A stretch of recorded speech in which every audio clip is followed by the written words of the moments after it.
नहीं यार, मेरे को ये नहीं बनना यार, मुझे कॉर्पोरेट में अपनी सड़ना नहीं है, मैं एक्टर हूँ, सिंगर हूँ, मेरे को वो काम करना। फिर बड़ी मुश्किल से एक बस में चढ़ के अंधेरी पहुँचा 2.5 घंटे में। इतने धक्के लगे, वापस उसी बस से वापस भी गया। इतने धक्के लगे कि मुझे आज तक वो चोट याद है। और पैदल निकल गया मीरा रोड से। हैं तो वो मेरा शारीरिक शोषण करना चाहते थे। कि इंडिया में प्रॉब्लम यह है कि अपना जो क्रिकेट है वो एक तरह से रिलीजन की तरह लोग ट्रीट करते हैं। गरीबों का खेल ये है नहीं है, पैसे चाहिए बहुत। दुनिया भर का हर बच्चा क्रिकेटर बनना चाहता है इस देश में।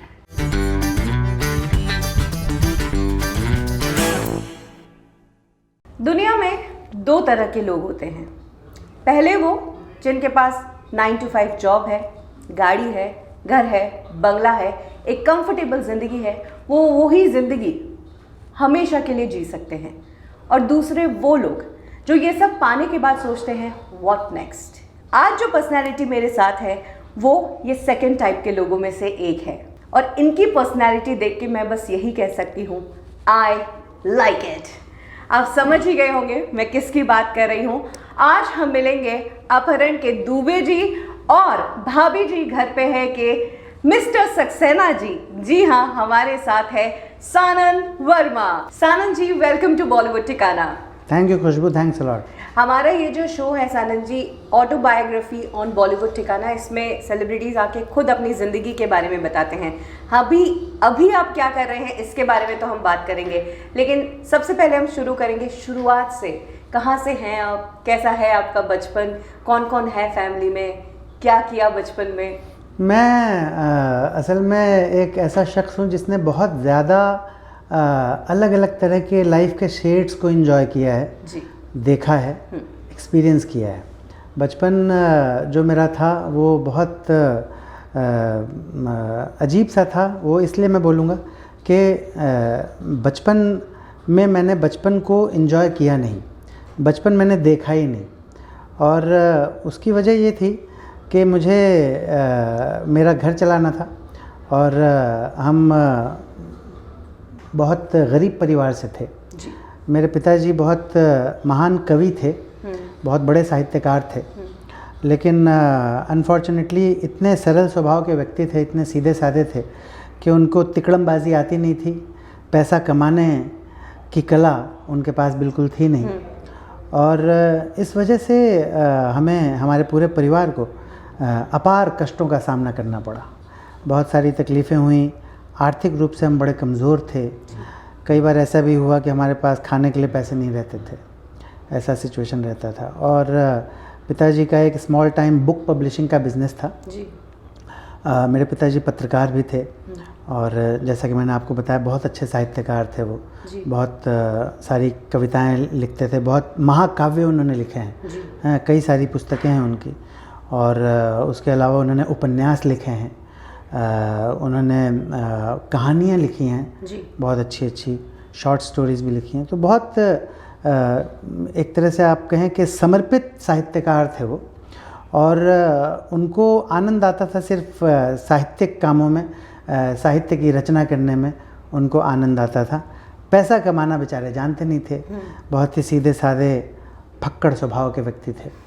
तो इस वजह से हमें आर्थिक कष्टों का सामना करना पड़ा बहुत। और क्योंकि मैं उनका इकलौता मददगार था या दायां हाथ था। आप सिंगल चाइल्ड थे? एक और मेरी बहन है छोटी, लेकिन मेरा कोई ऐसा भाई नहीं था, तो मैं अकेला ही था। और एक मेरी छोटी बहन थी, तो उससे हम कुछ ऐसा एक्सपेक्ट नहीं करते थे कि वो बाहर जाए करे कुछ काम। और वो तो और छोटी थी मुझसे, 2.25 साल छोटी थी वो। तो सारा काम जो था बेसिकली वो मैं ही करता था। और मेरे पिताजी जो थे वो शारीरिक रूप से बहुत सक्षम थे नहीं, हाँ, क्योंकि वो उनकी जो एज थी वो ज़्यादा थी, हाँ। तो इस वजह से मैं ही सारा जो बॉय वाला काम होता है, रनर वाला काम होता है, हाँ, वो सारे काम जो हैं वो मैं करता था। और कुछ वो बचपन की कहानी यूँ है कि मेरे पिताजी, जैसा कि मैंने कहा कि हमेशा आर्थिक संघर्ष में लिप्त रहे, हमेशा फाइनेंशियली स्ट्रगल करते रहे। तो इस चक्कर में मेरी पैदाइश पटना बिहार की है, लेकिन बिहार से यानी पटना से जब मैं 3-4 महीने का बच्चा था उसी समय हम लोग सपरिवार दिल्ली आ गए और दिल्ली में मेरी प्राइमरी एजुकेशन हुई और वहाँ पर मेरे पिताजी ने कुछ कोशिशें की, कुछ जर्नलिज्म में भी कोशिश की।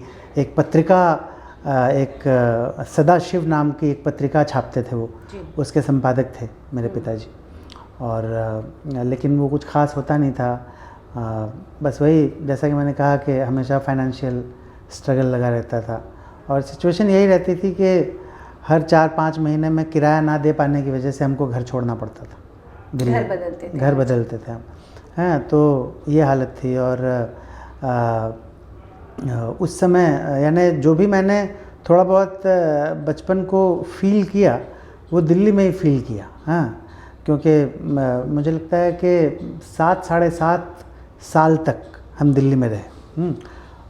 उसके बाद वापस दिल्ली छोड़ के पिताजी को बिहार आना पड़ा।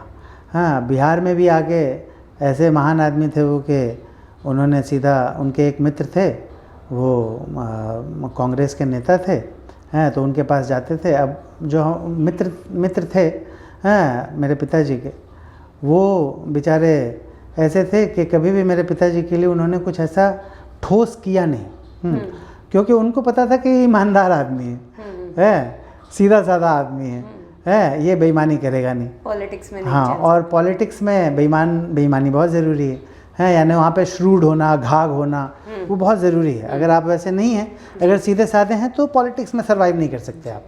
तो इसलिए जो मित्रवर थे मेरे पिताजी के, वो भी कुछ खास मेरे पिताजी के लिए करते नहीं थे, बस यही कभी मिलते थे तो 100 रुपये पकड़ा दिए हाथ में, हैं, अब वो बेचारे 100 रुपये लेके आते थे, उससे कुछ खाना वाना बनता था और लगातार वो संघर्षरत ही रहे। आपने ये संघर्ष देखा तब आप थोड़ा ऐसा महसूस करते थे हेल्पलेस कि मैं छोटा हूँ, मैं कर नहीं पा रहा हूँ?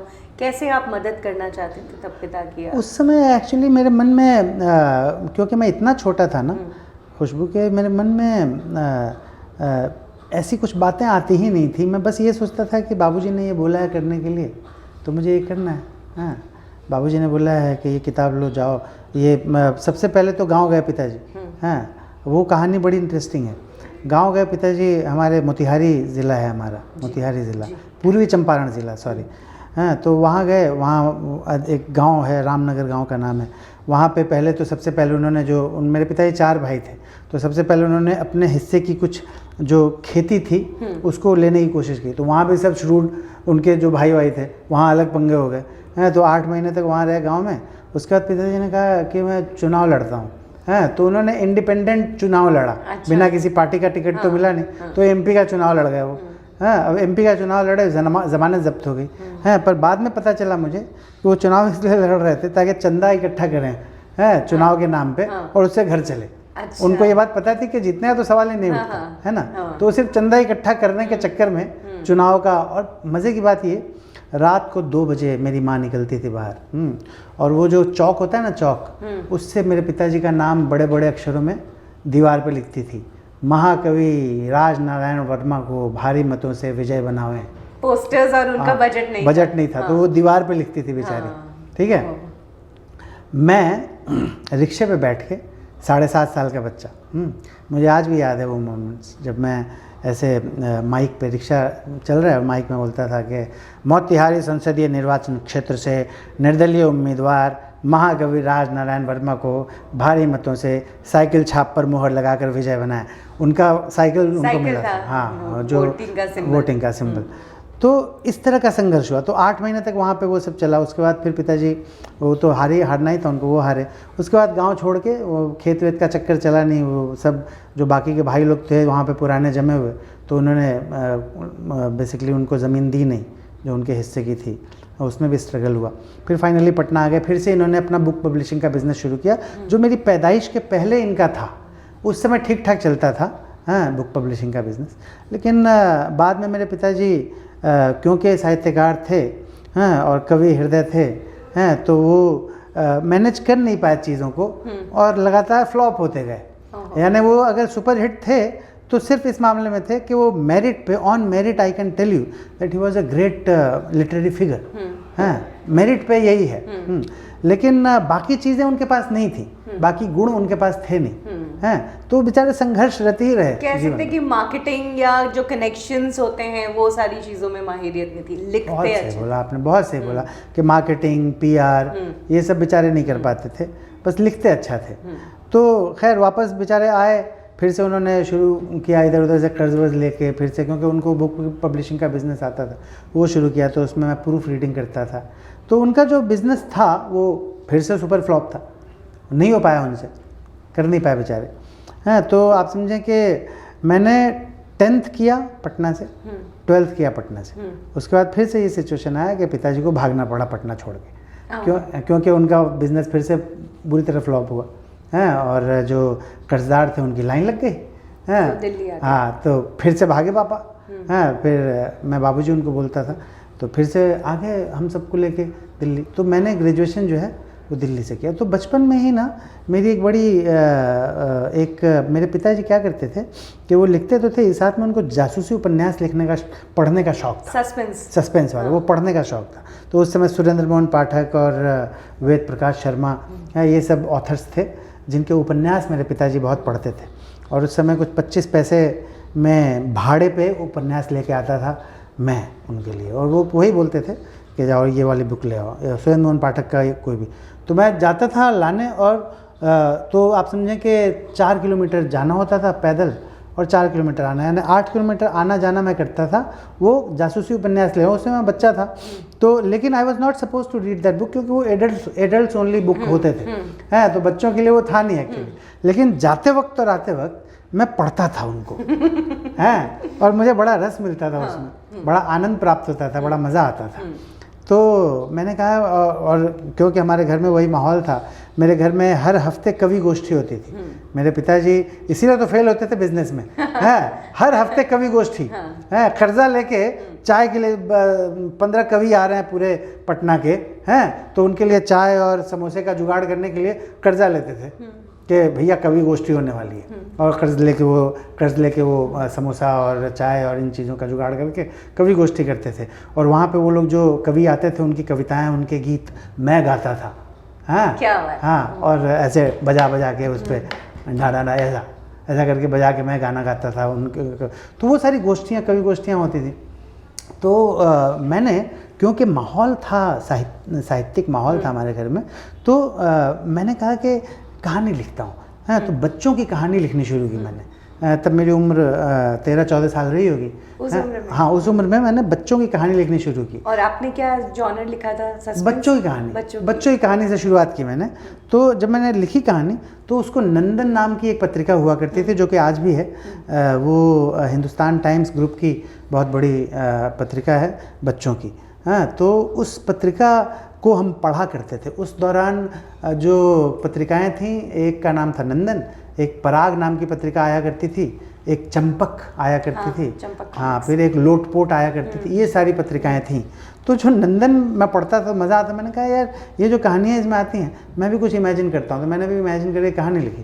तो एक कहानी लिखी। तो उस समय ये था कि जब हम कहानी भेजते थे छपने के लिए, जैसे नंदन पत्रिका है, उसमें वहाँ का पता लिखा रहता था सब। तो उस पते को देखकर मैंने लिफाफे पे लिखा, और उसके अंदर एक खाली लिफाफा जिसमें अपने घर का पता लिख के, हैं, उसके अंदर डाल के और कहानी लिख के भेजी, ठीक है। तो क्या होता था कि वो अगर कहानी पसंद नहीं आई पत्रिका वालों को, तो वो उसी लौटती डाक से वो जो खाली लिफाफा भेजा था हमने, उस पर भेज देते थे, क्योंकि उनका कॉस्ट नहीं लगता था, पोस्टल कॉस्ट जो था वो मेरा ही लगा, है ना।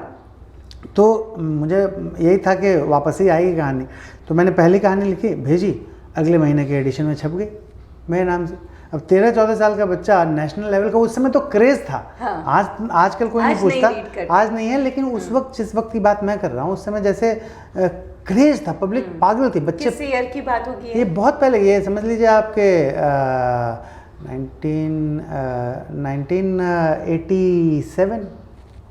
1987 के आसपास, 87-88 के आसपास कुछ होगी बात।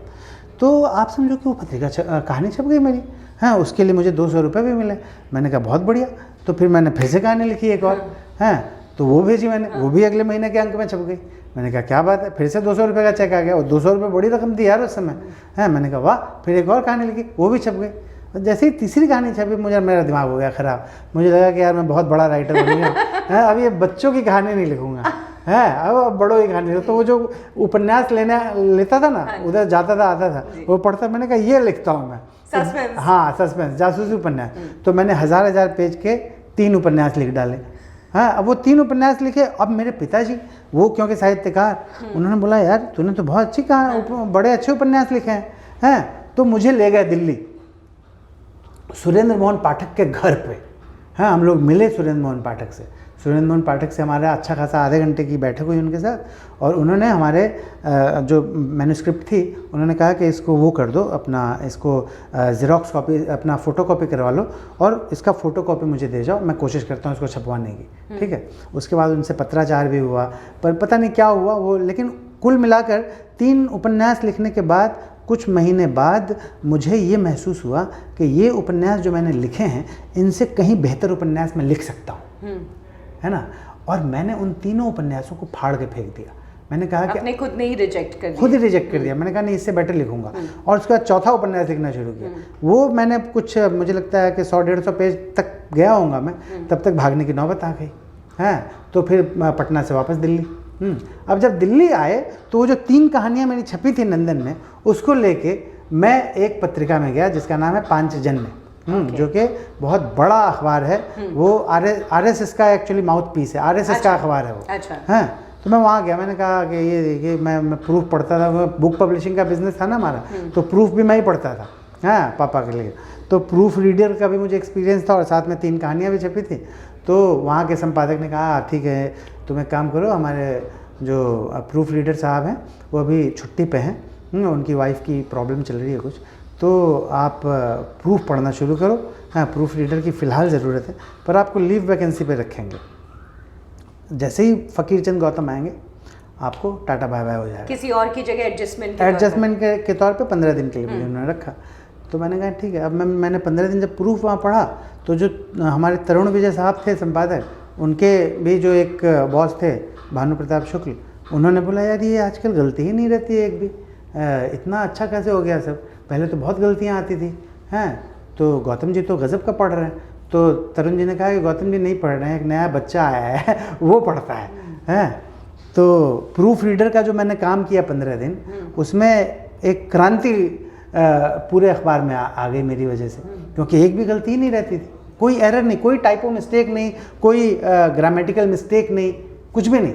और जो संपादक महोदय थे वो मुझे शास्त्री जी बुलाने लगे, हैं, कि शास्त्र का प्रकांड पंडित है, हैं, और ऐसे बुलाया। खैर, तो फ़कीर चंद गौतम एक दिन, एक बंदा, एक पतला सा बंदा चश्मे में ऐसा मेरे सामने आके खड़ा हुआ। उसका बॉडी लैंग्वेज देखते ही मुझे लगा ये फ़कीर चंद गौतम ही हो सकते हैं, ये जिस ढंग से इस कुर्सी को देख रहे हैं। मैंने कहा इस कुर्सी से हटने का टाइम आ गया। मैं उठा, मैं सीधा गया तरुण जी के पास। मैंने कहा कि आ गए गौतम जी, मैं जाऊँ? तो उन्होंने ऐसे फ़ोन उठाया इंटरकॉम और बोला सुभाष, आज से फर्स्ट रीडिंग गौतम जी करेंगे और सानंद फाइनल रीडिंग करेगा। हैं, तो मेरी नौकरी वो बच गई वहाँ, और मुझे उन्होंने फाइनल रीडर बना लिया। यानी मेन जो हमारे जो पिछले प्रूफ रीडर साहब थे, इतने वरिष्ठ थे वो, बरसों से, यानी 25-30 साल से नौकरी कर रहे थे वहाँ, और उनके पढ़े हुए को फाइनल मैं करने वाला था, ये उन्होंने बोला। एक छोटा सा बच्चा जो कि 12th पास करके पटना से अभी पहुंचा था वहाँ, हैं, और मैं दिल्ली यूनिवर्सिटी में कॉरेस्पॉन्डेंस कोर्स से BA करने की कोशिश कर रहा था। अच्छा। तो 3 महीने के अंदर वहाँ पे एक विशेषांक छपता था, स्पेशल एडिशन।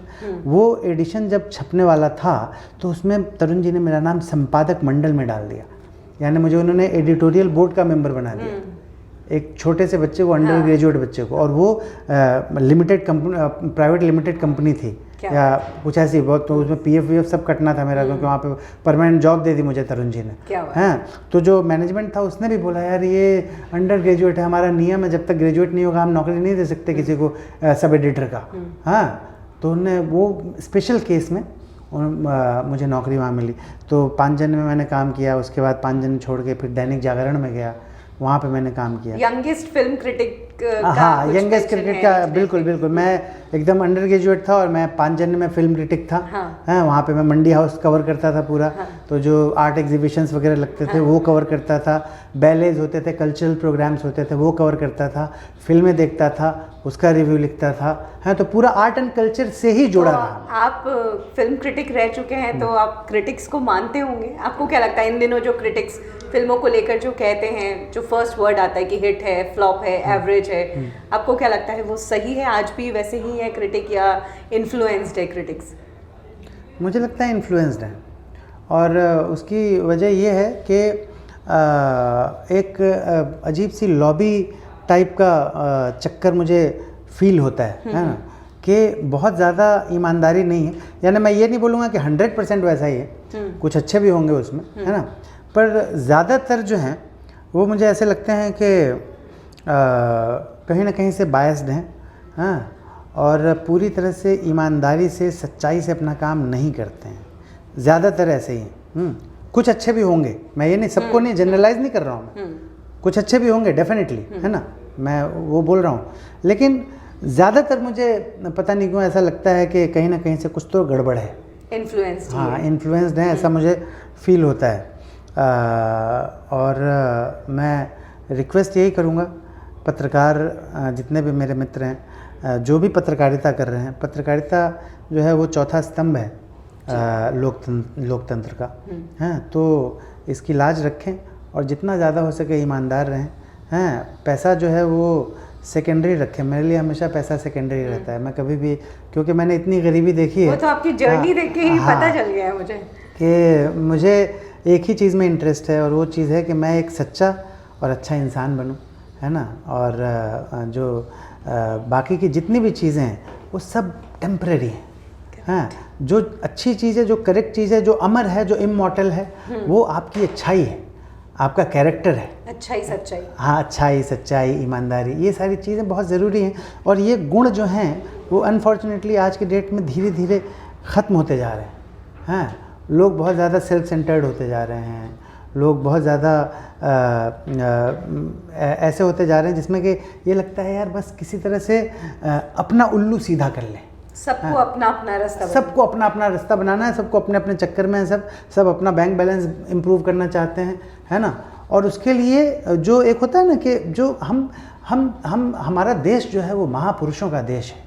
हाँ, भारत देश जो है वो दुनिया में ऐसा देश कहीं नहीं है। हाँ, और इस देश में जितनी विविधताएं हैं, हर तरह के चरित्र हैं, हर तरह के लोग हैं, तो हमारा ये काम है कि जितना ज़्यादा हो सके अच्छाई का, सच्चाई का, ईमानदारी का प्रचार प्रसार करें, है ना। कभी भी ये ना सोचें कि बस किसी तरह से अपना काम बन जाए और हम निकल जाएं, है ना, वो ना सोचें। हैं, और जैसे ही हमारा ये एटीट्यूड करेक्ट होगा ना, मैं सिर्फ इसी चीज़ में, यही रीज़न है कि मैं शायद ढंग का कोई पहला एक फॉर्मल इंटरव्यू टाइप का मैं दे रहा हूँ। मैं देता ही नहीं हूँ इंटरव्यू। हाँ, इसलिए नहीं देता क्योंकि मेरे को एक अजीब सा डिस्कम्फर्ट होता है लोगों से बात करने में, जब मुझे ये फीलिंग आती है कि यार यहाँ पे कुछ ना कुछ ऐसा है कि जहाँ पर बहुत ज़बरदस्त ऑनेस्टी नहीं है, हाँ, डिसऑनेस्टी है। जैसे ही मुझे डिसऑनेस्टी दिखती है तो मैं दूर होने लगता हूँ उन चीज़ों से, सीधी सी बात है। हाँ, तो अगर, क्योंकि क्या, और ये सारी चीज़ें खुशबू तभी आती हैं जब आपने दिल से बहुत ज़्यादा हार्डशिप्स देखी हैं, आपने बहुत मेहनत की है, बहुत हार्ड वर्क किया है हर चीज़ में, हर मामले में, तब वो चीज़ें आपकी लाइफ में आती हैं, तब आपको वो फीलिंग्स आती हैं। यू नो, ह्यूमैनिटी से बड़ी कोई चीज़ नहीं है ज़िंदगी में, ह्यूमैनिटी से बड़ी कोई चीज़ नहीं है। आपके पास कितना भी पैसा आ जाए, हैं, आपके पास कितनी भी शोहरत आ जाए, आपके पास कितना भी आर्टिस्टिक स्ट्रेंथ आ जाए, हैं, अगर आपके पास एक बहुत ही हाई लेवल की ह्यूमैनिटी नहीं है, जिसमें कि आपको आज सुबह की बात है, मेरे घर में जो गार्बेज साफ़ करता है, हैं, गार्बेज साफ़ करता है, वो कचरा साफ़ करता है ना, जो गटर गंदा हो जाता है ना, तो वो आता है और वो घुस जाता है गटर के अंदर और उसको क्लीन करता है वो, और बाहर निकलता है काला। हाँ, मैंने उसको गले लगाया आज, हाँ, क्योंकि मैं उससे दिल से प्यार करता हूँ। मुझे कोई प्रॉब्लम नहीं है उसमें, मैं उससे दूर नहीं जाऊंगा। सही। वो मेरे घर का गटर साफ कर रहा है यार, ही इज क्लीनिंग, वो सफाई कर रहा है, मैं उसको कैसे छोटा आदमी समझूं? वो मेरे जैसा ही है। क्या बात है। मैं सच बता रहा हूँ, दिल से फीलिंग करता हूँ, ये दिल से फील करता हूँ यार उसको। मैंने आज की बात है, मैंने उसके गले लगाया था दिल से। तो मतलब ये है कि ह्यूमैनिटी से बढ़ के कुछ नहीं होना चाहिए, मेरी नज़र में यही है। मुझे हर आदमी बोलता है यार भाभी जी क्यों करते हो तुम, अब जिसको देखो वो यही बोलता है, क्योंकि इतनी सारी फिल्में मेरी आ गई, इतना भगवान की दया से। मैं यशराज की फिल्म अभी कर रहा हूँ, इतनी अच्छी, इतनी फिल्में आई हैं, लाइन से फिल्में मेरी आ रही हैं, इतना पैसा सब लोग ऑफर करते हैं, हर तरह से हर चीज़ है ना। लेकिन मैं भाभी जी नहीं छोड़ता कभी, हैं। मैंने अपने प्रोड्यूसर को बोला है कि मैं अमिताभ बच्चन के लेवल का स्टार भी बन जाऊंगा ना, तब भी मैं चॉपर से आऊँगा यहाँ और शूटिंग करूँगा। लेकिन भाभी जी छोड़ूंगा नहीं, मैं आखिरी एपिसोड तक रहूँगा, क्योंकि भाभी जी ने मुझे बहुत कुछ दिया है। हैं, मैं पहली बार जब मुझे ये एहसास हुआ कि मैं कितना बड़ा स्टार बन गया हूँ, तो उसके पीछे अनोखे लाल सक्सेना का कैरेक्टर है। भाभी जी घर पर हैं का वो शो है, उसके बाद अपहरण आया या उसके बाद कोई भी दूसरा काम आया, है ना। लेकिन सबसे पहले तो भाभी जी से ही मुझे, तो मेरे दिल के वो करीब है, तो वो मेरे हिसाब से इनह्यूमन होगा अगर मैं उस शो को छोड़ दूँ। मेरे लिए छोड़ना आसान है, मैं डेट नहीं दूंगा उनको, हैं। यानी वहाँ पे मुझे जितने पैसे मिलते हैं उससे मैं 100 गुना ज़्यादा एक दिन में कमा लेता हूँ। करेक्ट। हाँ, तो क्यों मैं वो कर रहा हूँ वो शो? पैसे के लिए नहीं कर रहा हूँ, बिकॉज पैसा इज एब्सोल्युटली सेकेंडरी और may be tertiary for me, समझ रहे हैं ना। तो वो मेरी सोच है। और जैसा कि मैंने कहा कि ये जो संघर्ष होता है, जो मैंने जैसा कि आपको बताया कि मैं यहाँ आया, मैंने जर्नलिज्म किया, पत्रकारिता की, पत्रकारिता के बाद जब मेरे पापा की डेथ हुई वहाँ पे, जब मैं दैनिक जागरण में था, तो उस समय मेरे पिताजी की डेथ हो गई और दैनिक जागरण की नौकरी भी चली गई, किसी वजह से प्रॉब्लम हुई थी वहाँ। हाँ, और मैंने ये सोचा कि मुझे, क्योंकि मैं दिल से एक कलाकार रहा हूँ हमेशा से, बचपन से ही मुझे एक फीलिंग थी कि मैं एक नेचुरल एक्टर हूँ और सिंगिंग में मेरा बहुत इंटरेस्ट था, तो मैंने कहा कि यार मुंबई ही मेरी नगरी है, मुझे वहीं जाना है। हाँ, तो पापा की डेथ हुई और मैं मुंबई कुछ महीनों में छोड़ छाड़ के सब आ गया मुंबई। यहाँ पे स्ट्रगल शुरू किया, तो सबसे पहले एक दवाई के कारखाने में मैं सोया 15 दिन तक, जिसमें कि सिर्फ मेरे लेटने की जगह थी, बाकी चारों तरफ दवाइयाँ थी, ऊपर दवाई की बदबू आती थी। 15 दिन तक मैं चार्ज करते थे उस जगह के लिए भी, सिर्फ एक जगह के लिए? नहीं, उसके लिए चार्ज नहीं किया था उन्होंने, क्योंकि एक बंदा था जिसने कि मुझे रेकमेंड किया था। अच्छा। दिल्ली से। हाँ, और वो बंदा, उसने मुझे एक चिट्ठी दी थी अपने किसी मित्र के पास, तो मैं उन मित्र साहब के पास गया, तो उन्होंने मुझे एक दवाई की फैक्ट्री में, जहाँ पे उनका स्टॉक था, बेसिकली सारे स्टॉक रखते थे, गोडाउन टाइप था वहाँ पे, तो इतना ही मेरे लेटने भर की जगह थी और बदबू बहुत आती थी, बुरा हाल था। और मेरे आते ही, जैसे ही मैं यहाँ आया, सेम डे मैं गया दोपहर का सामना के ऑफिस में। अच्छा। और संजय निरुपम साहब उसके संपादक थे उस समय। हाँ। और संजय निरुपम साहब पांचजन्य में रिपोर्टर रह चुके थे। अच्छा। और वहाँ पे सब एडिटर थे वो। अच्छा। हाँ, तो जब संजय निरुपम दिल्ली छोड़ के मुंबई आए, हाँ, तो वो कोइंसाइड थोड़ा हुआ था और मैं उसी दौरान पांचजन्य में गया था। अच्छा। हाँ, और मैंने एक बहुत ही इनकलाबी रवैया अपनाया था वहाँ पे, और मैं बहुत मशहूर हो गया था कि यार ये छोटा सा बच्चा है, ये इतना अच्छा काम करता है। क्या किया आपने? यही, जैसा कि मैंने कहा कि मेरे को उप संपादक बना दिया तरुण जी ने, इतने बड़े अखबार का, जो कि परफेक्शन, हाँ, हाईएस्ट सर्कुलेटेड टैबलॉइड था वो। हाँ। पांचजन्य। अच्छा। हाईएस्ट सर्कुलेटेड, उतने बड़े टैबलॉइड में, उस समय ये सब नहीं था, इलेक्ट्रॉनिक मीडिया वगैरह कुछ, उस समय सिर्फ प्रिंट था। हैं, और उसमें तो एक नाम था। हाँ, तो जब मैं वहाँ दिल्ली छोड़ के जब मुंबई आया और संजय जी से मिला, हालांकि एक रेफरेंस लेटर लेके आया था मैं, एक पत्रकार महोदय थे हमारे दिल्ली के, उन्होंने एक चिट्ठी दी थी, संजीव आचार्य उनका नाम था। तो संजीव आचार्य की चिट्ठी लेके मैं संजय निरुपम के पास पहुँचा, मैंने चिट्ठी दिखाई तो उन्होंने पढ़ी, उन्होंने बोला मैं संजीव आचार्य की वजह से तुमको नहीं दे रहा हूँ काम, हाँ, तुम्हारी वजह से दे रहा हूँ, अपनी मेरिट पे काम। हाँ, मेरिट पे दे रहा हूँ। बोले कल सुबह 6 बजे से आ जाओ। तो मैं आया यहाँ मुंबई, हैं, और मुझे उसी दिन संजय जी ने बुलाया, कल सुबह 6 बजे से आ जाओ। क्या बात। हाँ, और मैं जेब में आके कुछ 100-150 रुपये लेके आया था मैं सिर्फ।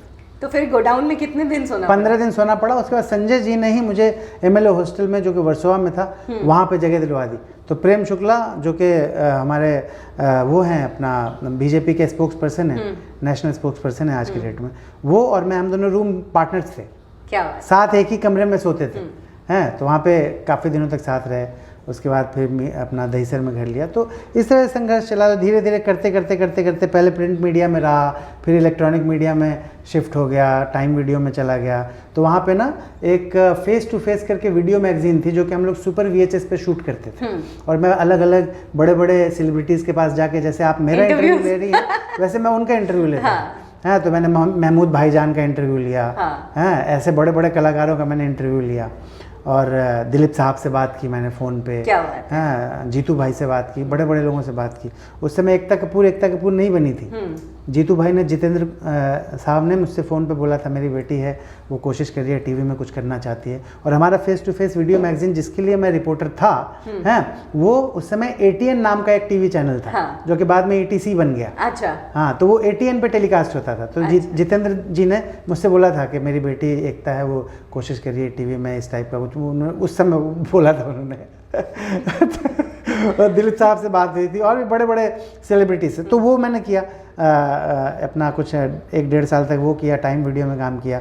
उसके बाद फिर थोड़ा इलेक्ट्रॉनिक मीडिया का मुझे की समझ हो गई। उसके बाद वहाँ पे टाइम वीडियो में प्रॉब्लम हो गया, वहाँ पे IT की रेड वेट पड़ गई, इनकम टैक्स की, हैं, तो वो नौकरी भी चली गई, हैं। उसके बाद फिर एक प्रदर्शनी लगी थी, तो वहाँ पे मैंने दैनिक का सामने छोड़ के मैं ब्लिट्स में चला गया था, जो RK करंजिया का अखबार था, उसके हिंदी एडिशन में गया था, ब्लिट्स में। तो ब्लिट्स में वहाँ पे ये अपना सुधींद्र कुलकर्णी हमारे संपादक हुआ करते थे, हैं, तो उनको भी मेरा काम बहुत अच्छा लगा, हैं। तो जब मेरी नौकरी, तो फिर मैंने ब्लिट्स छोड़ा, ब्लिट्स छोड़ के मैं टाइम वीडियो में आ गया, हैं। तो सुधींद्र जी जब टाइम वीडियो वाली नौकरी छूटी, तो सुधींद्र जी से मैं मिला, तो उन्होंने कुछ 1 महीने के लिए कोई प्रदर्शनी लगी थी जिसमें कि हिंदुजा का स्टॉल था, अलग अलग स्टॉल थे, उसमें हिंदुजा का भी स्टॉल था। तो उस स्टॉल को मैं हैंडल करता था। तो 1 महीने कुछ चला था, तो वो मैंने किया, तो उसके लिए कुछ पैसे मिले, क्योंकि घर चलाना था, हाँ, तो उसके लिए कुछ पैसे वैसे मिले। उसके बाद फिर उन्होंने ही तरुण जी ने, सॉरी, सुधींद्र कुलकर्णी साहब ने मुझे भेज दिया यहाँ अपना CBO करके एक चैनल लॉन्च कर रहे थे हिंदुजा वाले, वो केबल नेटवर्क का सिस्टम शुरू कर रहे थे, वो हिंदुजा, हाँ, तो हिंदुजा ने वो शुरू किया, यानी वो जो केबल नेटवर्क का जो सिस्टम था ना, वो हिंदुजा ने ही शुरू किया। अच्छा। तो वो एक केबल चैनल शुरू कर रहे थे, CBO उसका नाम था, केबल बॉक्स ऑफिस, हाँ। तो उसको लॉन्च मैंने किया, तो 8-9 दिन तक मैं ऑफिस में ही रहा, वहाँ डायरेक्शन। और मैं क्या करता था, मेरा ना एक लर्निंग का बहुत ज़बरदस्त एटीट्यूड है, मैं सीखने की कोशिश बहुत करता हूँ, क्योंकि पैसे वैसे तो मेरे माँ बाप के पास कभी रहे नहीं, या मैंने वो दिन देखे नहीं कि मैं पैसे खर्च करके किसी स्कूल कॉलेज में जाके या यूनिवर्सिटी में जाके या किसी इंस्टीट्यूट में जाके मैं पढ़ लूँ, वो तो संभव हो नहीं पाया। लेकिन ज़िंदगी से मैं सीखने का एक एटीट्यूड मेरे अंदर है बहुत ज़्यादा, तो वो मैं लगातार सीखता रहा। तो जैसे जब हिंदुजा में मुझे एक असिस्टेंट, अब इसकी एग्जीक्यूटिव की नौकरी मिली थी प्रोग्रामिंग एंड प्रमोशंस में, हाँ, तो मैं दिन भर कुछ 5-5:30 बजे तक डेस्क पे काम करता था, फिर सब लोग चले जाते थे, तो मैं बेसमेंट में जाके वहाँ पे हमारा एडिट स्विच था, तो एडिट खुद ही करता था। तो मशीनें खुद सीख ली मैंने, पहले दिन में एडिट करवाता था, देखता था ये कैसे कर रहा है, फिर शाम को खुद जाके करता था। अच्छा। और फिर आप समझ लीजिए कि एक प्रोमो बनाया मैंने, वो प्रोमो मेरा बहुत अच्छा, पहला प्रोमो खुद से ही एडिट करके मैं बनाया। मेरा बॉस देखा, वो पागल हो गया, बोला यार कैसे किया, अपने आप बना लिया इसने, हाँ, बहुत अच्छा लगा, वो तुरंत टेलीकास्ट हुआ। उसके बाद पहला जो लॉन्च प्रोग्राम था 1 घंटे का, केबल बॉक्स ऑफिस नाम के चैनल पे, वो प्रोग्राम मैंने डायरेक्ट किया। क्या बात। हाँ, तो वो डायरेक्ट किया, तो उसके लिए 9 दिन तक मैं वहीं रहा, और वहाँ पे पूरा उसको एडिट किया खुद, सारा शूट करने के बाद पूरे ऑफिस में ही रहता था। For 9 days I was just in the office, vada pav खा के पूरा करके वो किया। तो वहाँ पे कुछ अच्छा खासा मेरा कई सालों तक चली जॉब वहाँ हिंदुजा। फिर वो मैंने छोड़ा, फिर सोनी एंटरटेनमेंट नेटवर्क में गया, हाँ, फिर वहाँ पे मैंने काम किया लंबे समय तक, और फिर अच्छा खासा है मेरा पैकेज था। उसके बाद फिर आप समझो कि मुझे यही लगा कि नहीं यार, ये करने के लिए हम आए नहीं थे, नौकरी करने, कॉर्पोरेट का काम करने थोड़ी आया था मैं। कितने साल किया सोनी चैनल में? सोनी में 9 साल किया, 5 साल अपना हिंदुजा में किया, है। तो मेरा आप समझो कि 14 साल का कॉर्पोरेट का एक्सपीरियंस था मिनिमम, जो कि मल्टीनेशनल कंपनी, हिंदुजा भी मल्टीनेशनल कंपनी और सोनी भी मल्टीनेशनल कंपनी, और इसमें मेरा 14 साल का एक्सपीरियंस है। लेकिन finally I just said to myself कि this is not the reason that I am here, हाँ, मैं यहाँ आया ही था एक्टर सिंगर बनने। तो जब मैं जैसे ही जिस दिन आया था, मैं सामने में जब काम कर रहा था, तब भी मैं नदीम श्रवण से जाके मिलता था, हैं अपना समीर भैया से मिलता था जो हमारे लिरिसिस्ट हैं, और सिंगिंग के लिए ट्राई कर रहा था। एक्टिंग के लिए नहीं, क्योंकि एक्टिंग के लिए टाइम नहीं मिल रहा था, मेरे को समझ में नहीं आ रहा था कैसे करते हैं। हाँ। तो सिंगिंग के लिए पहले ट्राई किया मैंने। हाँ, वो सब कुछ वर्कआउट हो नहीं पाया, क्योंकि पैसा ही कमाने के चक्कर में फिर धीरे धीरे कॉर्पोरेट में फंस गया, उलझ गया। तो मेरे अंदर का जो आर्टिस्ट था ना, वो अंदर ही अंदर मर रहा था। लेकिन मैं जो काम करता था वो क्रिएटिव काम था, कॉर्पोरेट में भी क्रिएटिव काम था, मैं प्रमोशंस में था, प्रोमोज बनाता था, है ना। तो उसके लिए अवार्ड हमको मिलते हैं दुनिया भर के। तो न्यूयॉर्क फेस्टिवल में गए, पूरा आधी दुनिया में घूम गया अवार्ड लेने के लिए। हाँ, इतने सारे अवार्ड मिलते थे हम लोगों को प्रोमो वगैरह बनाने के लिए, समझी। तो वो क्रिएटिव काम ही था। तो उसमें वॉइस ओवर भी मैंने खुद ही दे दिया, है गाना भी गा दिया, वो सब भी करता था। तो एक अपने आप को उस ग्रूव में मैंने रखा हुआ था, उससे आउट नहीं हुआ कभी। हाँ, लेकिन फाइनली मुझे यही लगा कि नहीं यार, ये नौकरी करने के लिए हाँ, फुल टाइम डेडिकेटेड मुझे करना है। मैं ये थोड़ी करने के लिए मेरा तो मुझे जो काम, मुझे एक्टर सिंगर बनना है, इसलिए मैं यहाँ मुंबई आया था। वरना मैं दिल्ली में ही रहता, वहाँ पे स्टार जर्नलिस्ट था। एक्टर सिंगर के अलावा मैंने कहीं पढ़ा कि आप क्रिकेटर भी बनना चाहते थे, और एक बिहार के बड़े नेता ने, किसी ने कुछ बहुत गंदी बात कह दी तो आपने फिर वो छोड़ दिया। हाँ, जैसा कि इंडिया में प्रॉब्लम यह है कि अपना जो क्रिकेट है वो एक तरह से रिलीजन की तरह लोग ट्रीट करते हैं। इतना ज़बरदस्त फैन फॉलोइंग है क्रिकेट का। तो मुझे लगता है कि हर इंडियन बच्चा, मुझे लगता है कम से कम 95% मैं बोलूँगा, सबसे पहले यही सोचता है क्रिकेटर बन जाऊँ। हाँ, हैं। तो आई वॉज नो एक्सेप्शन, मैं भी क्रिकेटर बनना चाहता था सबसे पहले हैं। तो मेरे पिताजी ने मेरे लिए कपड़े वपड़े भी खरीदे थे, और एक बहुत बड़ी टीम थी पटना की, हाँ, जिससे कि सवा करीम निकले थे। अच्छा। हाँ, सवा करीम जो कि बड़े क्रिकेटर थे उस ज़माने में, हैं, वो निकले थे। तो वहाँ पे मैं कुछ दिन तक गया था। लेकिन जो वहाँ के मेन आदमी थे, मैं उनका नाम नहीं लेना चाहूँगा, हाँ, पता नहीं अभी जीवित भी हैं कि चले गए बेचारे, हैं। तो वो मेरा शारीरिक शोषण करना चाहते थे, हाँ। तो अब क्योंकि वो मेरा अब्यूज़ करना चाहते थे महाशय, और मेरी ये बात समझ में आ गई, तो उन्होंने मुझे टच तो नहीं किया, हाँ, टच नहीं कर पाए, पर वाइब्स पता चल जाते हैं ना, हाँ। तो मैं वैसा बंदा था नहीं, हाँ। अगर वैसा कुछ होता, अगर because I am strictly straight, you know.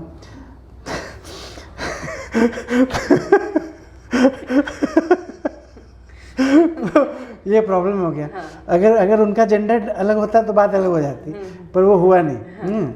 तो अब क्योंकि मैं स्ट्रेट हूँ तो मैं भाग लिया वहाँ से। हाँ। मैंने कहा नहीं भाई, ये थोड़ी करना अपने को, है। तो मेरी हिम्मत नहीं हुई दोबारा फिर क्रिकेट। हाँ, मैंने कहा नहीं। तो उस महान व्यक्ति की वजह से, जो कि मेरा अब्यूज़ करना चाहते थे, हैं, उन्होंने मेरे शरीर को छुआ नहीं, लेकिन वो बहुत दिल से ही चाहते थे, और वो बाकायदा बोलते थे कुछ नहीं यार, तुमको बस मौका देता जाऊंगा, मैं देता जाऊंगा, बस 1 मैच खिलाऊंगा, 2 मैच खिलाऊंगा, 3, 4, 5, 10, 12, कभी तो सेंचुरी बनाओगे, कभी तो करोगे, देता जाऊंगा, इतने मौके दूंगा, बस तुम मुझे कुछ दे दो। अब वो जो मांग रहे थे वो मैं नहीं दे सकता था उनको, हाँ। तो मैंने कहा यार क्रिकेट ही छोड़ दो यार, ये अपने बस की बात नहीं है। वैसे भी गरीबों का खेल ये है नहीं, है, पैसे चाहिए बहुत। दुनिया भर का हर बच्चा क्रिकेटर बनना चाहता है इस देश में, लेकिन फिर जो क्रिकेटर नहीं बनना चाहते वो एक्टर और सिंगर बनना चाहते हैं। हाँ, तो अब मैं बताता हूँ क्या हुआ आगे की कहानी। आगे की कहानी ये है कि ये जो क्रिकेट वाला अंश है ये कुछ महीनों तक ही चला, और उसके बाद मेरी ये समझ में आ गया कि क्रिकेटर मैं नहीं बन पाऊँगा, क्योंकि मेरे पास वो इंफ्रास्ट्रक्चर नहीं है, वो सुविधाएं नहीं है। Correct, I can not do this, okay. At the same time जब से मैंने होश संभाला है, क्रिकेटर तो जब मैं टीनेजर आया तब मुझे फीलिंग आई क्रिकेटर वाली, यू नो। तो कुछ महीने का चक्कर वो चला, और उसके बाद उस महान आदमी ने मुझे हमेशा हमेशा के लिए आउट कर दिया। लेकिन जो एक्टिंग और सिंगिंग है, ये जब मैं 8 साल का था, 7 साल का था, तभी से मुझे फीलिंग थी कि मैं एक्टर और सिंगर हूँ। हाँ। वो नेचुरल है, यू नो। जैसे कि मैं हमेशा ऊपर तक के बटन बंद करके देवानंद के स्टाइल में चलता था। गर्मी इतनी पड़ रही है, सब मेरे दोस्त क्या, मैंने बचपन तो ऐसा देखा ही नहीं, कोई दोस्त नहीं, लेकिन जो भी जैसे कुछ एक थिएटर एक प्ले करने का मौका मिला था कुछ, तो वो लोग बोलते थे कैसा पागल आदमी है ये, हैं, ये ऊपर तक का बटन, इतनी गर्मी लग रही है जब सब 3 बटन खोल के ऐसे घूम रहे हैं, बनियान तक अंदर नहीं पहनी है और वो भी पसीने तरबत है, और ये ऊपर तक का बंद करके। तो मैं देवानंद का फ़ैन था। अब मैं देवानंद के स्टाइल में चलो, नेचुरल एक्टर हूँ मैं, यू नो, एक नेचुरल एक्टर हूँ। हमेशा मेरे अंदर ना एक्टिंग जो है वो कुलबुलाती रहती है, घोट के पी ली। हाँ, घोट के पी ली। मैं पूरा, मेरे रोम रोम में एक्टिंग ही बसी हुई है। समझ रहे हैं आप मेरी बात? You know? 14 साल की कॉर्पोरेट जॉब के बाद वो बस फड़फड़ा के निकल गई। फड़फड़ा के निकल गई। उस कॉर्पोरेट जॉब में भी मैं एक्टिंग ही कर रहा था। हाँ, वहाँ पर भी जब जाता था ना जब मैं ऐसे घुसता था उसमें, हाँ, तो मुझे यही लगता था कि एक बहुत बड़ा स्टार इस ऑफिस में आया है। अच्छा। हाँ, वही फीलिंग, वही लेके जाता था। समझ रही हैं आप? और यानी मैं फिल्मी आदमी हूँ बेसिकली। मेरा बॉस था, नाम नहीं लूँगा उसका, वो बंदा ना हिंदुजा में मेरा दोस्त है ना, तू तड़ाक वाले लेवल पे हिंदुजा में। हाँ, और भी कैसा है, क्या कर रहा है, हाँ, तू तड़ाक पूरा ज़बरदस्त। मेरे घर वर भी आया था वो। उसके बाद सोनी में वो मेरा बॉस बन गया। अब मैं सोनी में जब गया, ही वॉज माई सीनियर। हाँ, अब वो आया, मतलब ये कि मैं उसका सीनियर था in terms of time duration, experience, in terms of experience and everything, because I joined in 2000 and he joined in 2003. तो 3 साल बाद वो आया, पर वो मेरे से ऊपर वाले लेवल पे आया, और वो मेरा बॉस सीनियर पोजीशन पे, and I was suppose to report to him. लेकिन मैं नॉर्मल था, बिल्कुल नॉर्मल रहता था उसे, ऐसे हिंदुजा में रहता था वैसे ही तू तड़ाक वाला रिश्ता हुआ, क्या कर रहा है वो। और वो बहुत ज़्यादा अजीब टाइप का टिपिकल कॉर्पोरेट का बंदा था वो, है वो, इसी उसको बहुत बुरा लगता था पोजीशन को सीरियसली। हाँ, अब मैं 15 लोग हैं उसके सबॉर्डिनेट्स, मैं भी सबॉर्डिनेट हूँ, 15 लोग। हाँ सर, ठीक जी, ओके ओके सर। अबे क्या बोल रहा है यार तू, ये थोड़ी है क्या, हटना यार, ये नहीं होगा यार, कैसे होगा ये, हटना, ये नहीं हो सकता यार, क्या, how is it possible, you tell me. मैं ऐसे बोलता था, छोड़ना यार तू, हटा, ये नहीं हो सकता, इसको ऐसे करते हैं। मैं ऐसे बोलता था 15 लोगों के सामने। हाँ, अब वो बहुत ऑफेंड होता था। ये बोला साइड ले जाके कि यार तू ऐसे मत बात कर। उसकी ये हिम्मत नहीं हुई। अच्छा। पर फाइनली एक मोमेंट ऐसा आया जब उसने मुझे कहा कि you should put in your papers. Oh, हाँ, डायरेक्ट उसने मेरे को सैक करने की कोशिश की। पर हम तो ठहरे फिल्मी आदमी हैं, हम ऐसे छोड़ते नहीं। हम तो किसी से रखते नहीं रिश्ता। हम ना किसी से मिलते हैं ना बात करते हैं, हम अपनी दुनिया के मस्त आदमी हैं। लेकिन अगर हमसे कोई पंगा लेगा, अगर हमें कोई छेड़ेगा तो हम फिर छोड़ते भी नहीं। तो जब उसने ये कहा, वो मुझसे 2 लेवल ऊपर था यार, मेरे से 2 लेवल ऊपर था। उसका कैबिन था इतना, ये जो इतना बड़ा कैबिन है ना, उससे भी बड़ा कैबिन था उसका। अच्छा। और उसने मुझे सैक करने के लिए, मैंने कहा मैं तो सैक नहीं होऊंगा भाई, मैं नहीं हो सकता क्योंकि मेरी कोई गलती नहीं है। अब मैंने डॉक्यूमेंट्री एविडेंस इकट्ठे करने शुरू किए। हाँ, अब मैं गया एचआर में जाके सारे एविडेंस दिए। हाँ, वो अलग से फाइट कर रहा है, मैं अलग से फाइट कर रहा हूँ। फाइनली एक मोमेंट भी आया कि एचआर ने बोला कि यार सानंद वर्मा को नहीं हटा सकते, इसको नहीं हटा सकते यार, बहुत स्ट्रांग आदमी है, इसके पास सब है, इसको नहीं हटा सकते। अब उसने मेरे बॉस को बुलाया अकेले में, बोला कि यार उसको बाहर ले जाओ कॉफ़ी शॉप वगैरह में, उससे बात करो, आउट ऑफ कोर्ट सेटलमेंट। हाँ, उसको कुछ करो यार, ये उसको हटा नहीं सकते। वो तंग आ गए एचआर वाले, हैं। और फिर बाहर हम गए, हम एक कॉफ़ी शॉप में बैठे, वहाँ बात हुई। वहाँ पे हमारे महान बॉस जो थे, जो हमको नौकरी से निकालना चाहते थे, वो बेचारे फूट फूट के रोए, हैं। और हमने कहा ठीक है, लेकिन कहानी बहुत आगे बढ़ा दी है तूने बेटा, हाँ, अब मैं कुछ कर नहीं सकता। बस मैं इस पॉइंट तक मैं जितना अब जो कर सकता हूँ मैं ट्राई करूँगा, लेकिन मैंने बहुत लड़ाई को आगे बढ़ा दिया है। हाँ। अब मैं I can not go back on my words है। मैं ये नहीं बोल सकता कि ये जो मैंने बात बोली थी झूठ बोल रहा था मैं। करेक्ट, तो सच है ना। हाँ। मैंने डॉक्यूमेंट्री एविडेंस दिखाया। हाँ। You understand. तो फाइनली यही हुआ कि उसको नौकरी से निकाल दिया। बॉस को नौकरी से निकलवा दिया आपने। अब क्या करें। फिर तो दोस्ती टूट गई होगी। हाँ, तो हम फिल्मी हीरो हैं, समझिए आप, और हम हमेशा ऐसे ही रहते हैं। मतलब ड्रामा तो तब भी चल ड्रामा फुल ऑन चल रही थी, but drama full on drama. मैं अपनी पूरी लाइफ को, मैं अपनी ही नहीं आपकी भी, हम सबकी फिल्म है यार ये। फिल्म है, एक बचपन में स्ट्रगल रहा, फिर जॉब में आए तो ये ड्रामा। करेक्ट। तो ये हम सब की फिल्म चल रही है, जितने भी लोग हैं इस दुनिया में, सबकी अपनी अपनी इंडिविजुअल फिल्में बन रही हैं।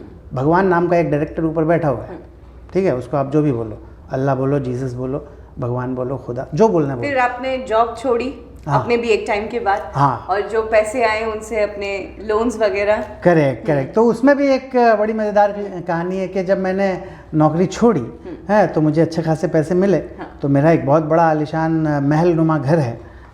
अब मुंबई में लोग 1 रूम किचन खरीद लेते हैं तो उसका वीडियो बना के वायरल करने की कोशिश करते हैं और सबको दिखाते हैं, ये देखो मैंने घर खरीदा 1 रूम किचन है, मेरा तो इतना बड़ा बंगला है। तो मैंने कहा इस घर को अपने हाथ से नहीं जाने देना। कहाँ पे लिया था आपने? मीरा रोड में।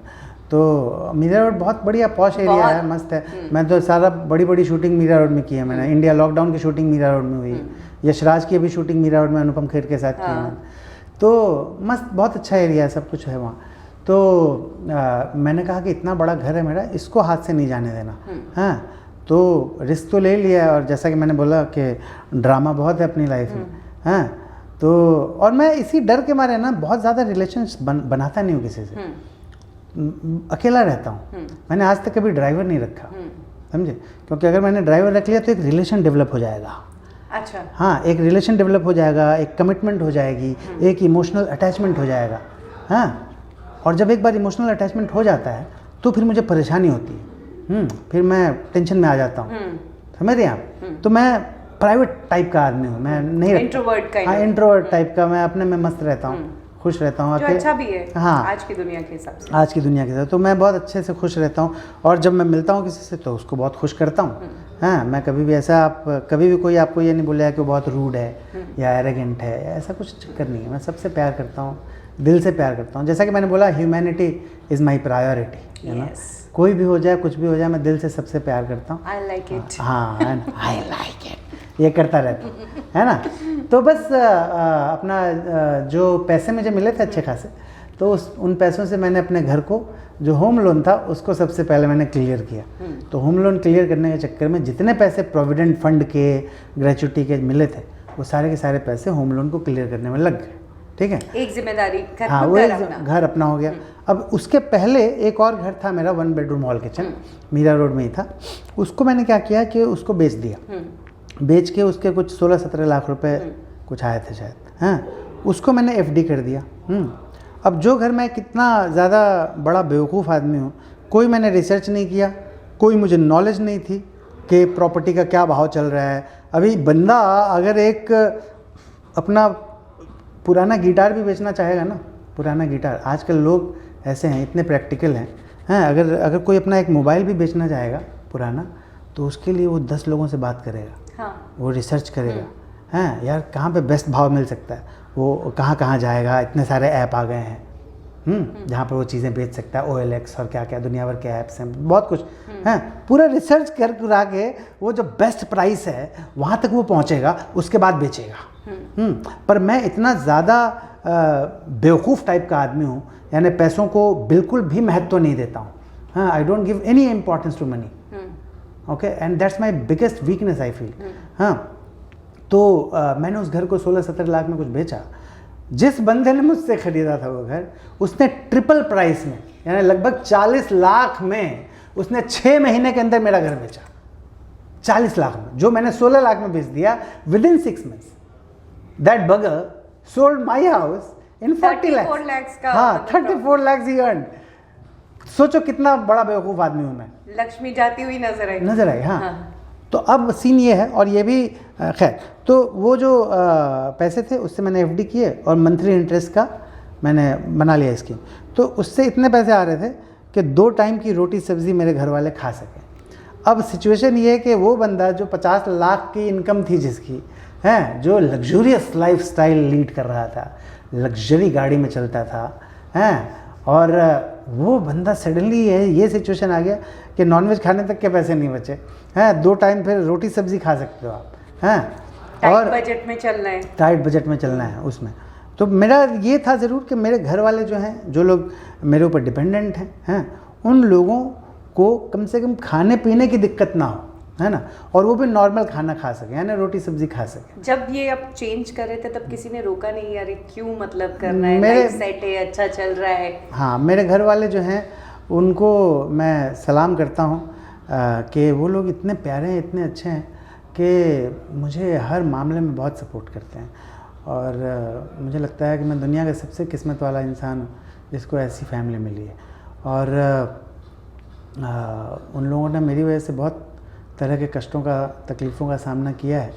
हाँ, मैंने बहुत खुशियाँ भी दी हैं उनको, लेकिन मेरे पागलपन से, मेरे सिनिसिज्म से उनको प्रॉब्लम भी हुई है, लेकिन फिर भी मैंने इतना प्रॉब्लम नहीं होने दिया कि वो बोले यार ये क्या है, हैं वैसा भी नहीं। यानी कम से कम जो घर में बेसिक नीड्स होती हैं, अब क्या है कि मैं जैसा कि मैंने आपसे कहा कि 14 साल तक मैंने उनको बहुत अच्छे से रखा है, खूब खर्चे किए, दबा के खर्चे किए, खूब घुमाया फिराया, हैं खूब अय्याशी करवाई, सब किया।